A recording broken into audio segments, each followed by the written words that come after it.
having a good Wednesday. Mine's been, well, it could be a lot worse. Story time. So, here's the situation. I've got a load of snack food on the truck. I'm assuming it's mostly Super Bowl specials and whatnot, going out to different stores in this area of Missouri, because Missouri is super excited to have the Chiefs back in the Super Bowl, so they're ordering up all kinds of snacks. All right, so I got a load of snacks for 2 stops. Get to the first stop, have a devil of a time finding a place. Thankfully, the warehouse guy understood the situation, and I'm parked on the side street trying to figure out where I'm supposed to go. Comes up in his pickup truck and says, "Hey, are you the truck for so-and-so?" It's like, I'm like, "Yeah, you know where it is?" Like, "Yeah, follow me, I'm the guy." I'm like, "Okay, cool." So he leads me basically a couple doors down, so to speak, to this tiny little warehouse I never would have thought would have been the distribution center, but it is what it is. Make an awkward back to get into the joint, and we open her up, and thankfully I had put straps across the back of the load because the rear of the load was floor loaded, not skid loaded, floor loaded. So I've got a base of salsa and queso dip, and then I've got boxes of pretzels and potato chips and pork rinds and snack food, dippable snack food, right? So we look at this load and we're like, all right. First of all, it almost fell backwards. If my straps hadn't been there, we would have had a real problem. But thankfully, remembering my days of Werner doing Dollar Tree, put straps across the back of it so it held things in check, and so we were able to get everything off in good order, no damaged product.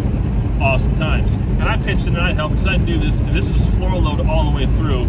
It was going to be a devil of an unload. Thankfully, it wasn't. It was just the very tail was floor loaded, and then after that it was skids.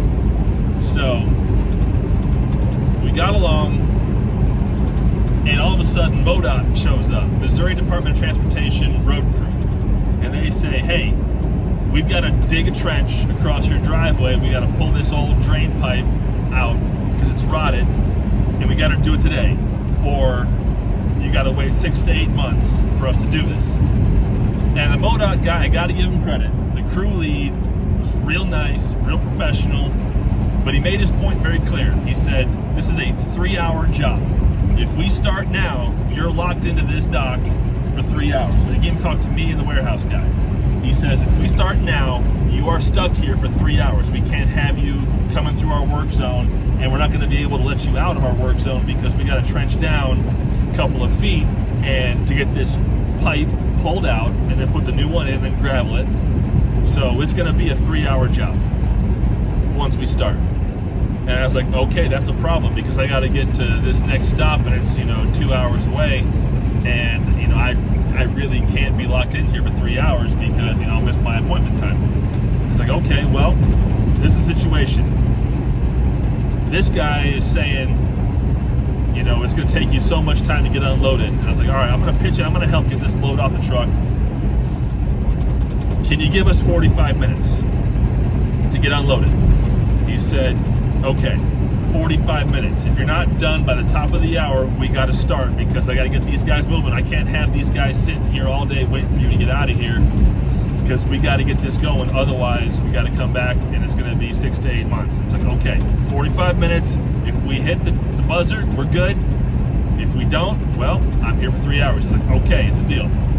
So I work with the warehouse guy, and because it's snack food, thankfully the pallets are not heavy. So I was able to, and they were loaded lateral, not the long way, not the short way. So I couldn't get a pallet jack underneath and just get stuff off the truck. So we could just take with the skid steer, just get underneath them, take them, stack them, whatever. It was, it was a bit of an ordeal.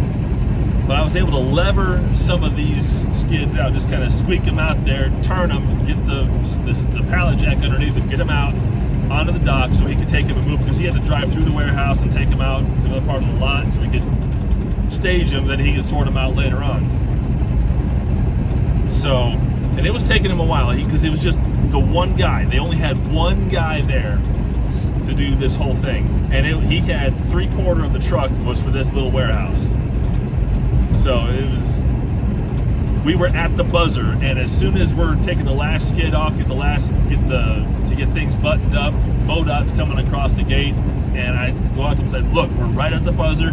All we're doing now, he's signing paperwork to get me out of here. I'm pulling up, closing my doors, I'm sealing it, and then I'm pulling through. And he's like, okay, we'll let you out.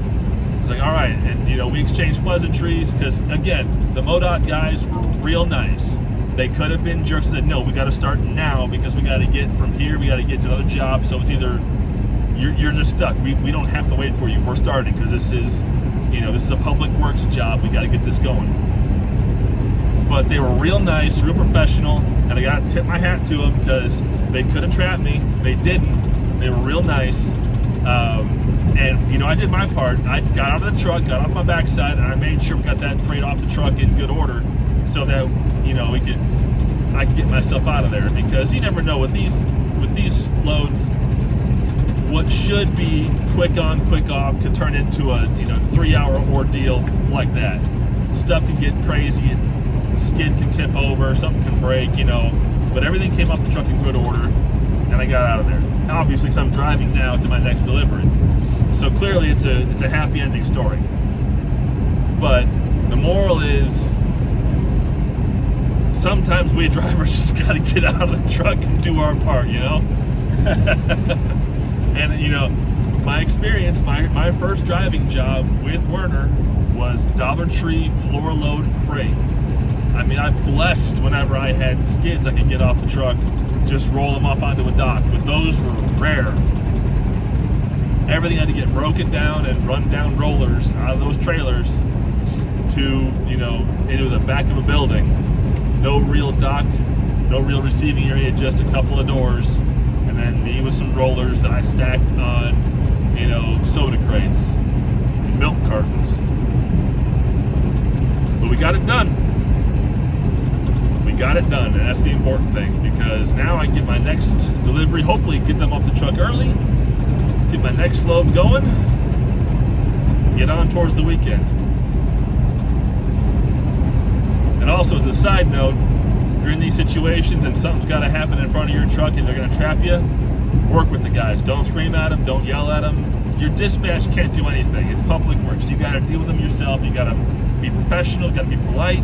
You got to work with the folks you can work with, and you got to, you know, if the freight's light enough, you can get back there and do your part. You do your part. Otherwise, if you're okay sitting for how long it's going to take them to get that job done, well, you sit. Just don't yell at the guys, because they're under no obligation to do anything for you at all. Anyway, YouTube, that's all for now. Thank you so much for watching, and I will see you down the road.